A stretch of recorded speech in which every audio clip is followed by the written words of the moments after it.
বাংলাদেশের রাষ্ট্রীয় অতিথি ভবন পদ্মায় বাংলাদেশ ও ভারতের পররাষ্ট্র সচিব পর্যায়ের বৈঠক হয়েছে। বৈঠকে বাংলাদেশের নেতৃত্বে পররাষ্ট্র সচিব জসিমউদ্দিন ও ভারতের পক্ষে দেশটির পররাষ্ট্র সচিব বিক্রম মিশ্রি নেতৃত্ব দেন। আজ বেলা ১১টার দিকে ভারতের পররাষ্ট্র সচিবের গাড়িবহর রাষ্ট্রীয় অতিথি ভবন পদ্মায় প্রবেশ করে। আনুষ্ঠানিক আলোচনার আগে দুই পররাষ্ট্র সচিব একান্তে বৈঠক করেন বলে জানা যায়।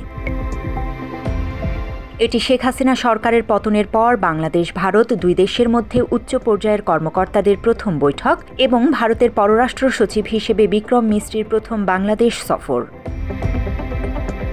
পররাষ্ট্র মন্ত্রণালয় সূত্রে জানা গেছে, বৈঠকে উভয় পক্ষ রাজনৈতিক দূরত্ব কমানোর বিষয়ে জোর দেওয়া হয়েছে। বাংলাদেশের পক্ষ থেকে ভারতে বসে শেখ হাসিনার রাজনৈতিক সক্রিয়তা বন্ধ, ভারতীয় গণমাধ্যমে বাংলাদেশ বিরোধী অপপ্রচার ও ভিসার জটিলতার বিষয়ে গুরুত্ব দেওয়া হয়েছে। বিক্রম মিশ্রি পররাষ্ট্র সচিব জসিমউদ্দিনের সঙ্গে আনুষ্ঠানিক আলোচনার আগে একান্তে বৈঠক করেন। বৈঠক শেষে বিক্রম মিশ্রি পররাষ্ট্র উপদেষ্টা তৌহিদ হোসেন ও প্রধান উপদেষ্টা ড. মোহাম্মদ ইউনূসের সঙ্গে সৌজন্য সাক্ষাৎ করেন। We look forward to moving the relationship forward in a positive, forward-looking and constructive direction. দুই দেশের মধ্যে চলমান সাম্প্রতিক অস্থিরতায় মিশ্রির ঢাকা সফর বিশেষ গুরুত্ব পেয়েছে বলে ধারণা করা হয়। এই সফর ঘিরে বাংলাদেশ ভারত সম্পর্কে বরফ গলার ইঙ্গিত দিয়েছেন প্রধান উপদেষ্টার প্রেস সেক্রেটারি শফিকুল আলম।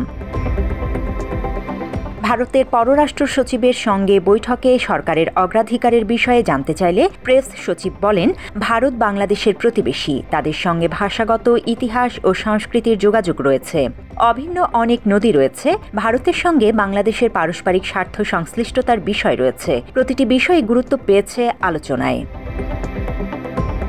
জান্নাতুল ফেরদৌস তমা, বাংলাদেশন।